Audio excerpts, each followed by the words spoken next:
siang, saya Sofian, alamat Jalan Kampung Mangkurat, jam 10 RT 10 nomor 16. Dengan ini menyatakan penyesalan sebesar-besarnya atas kejadian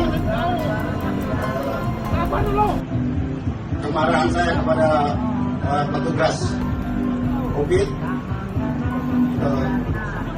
terkait penggunaan masker di Pasar Rahmat Lambung Mangkurat. Dan saya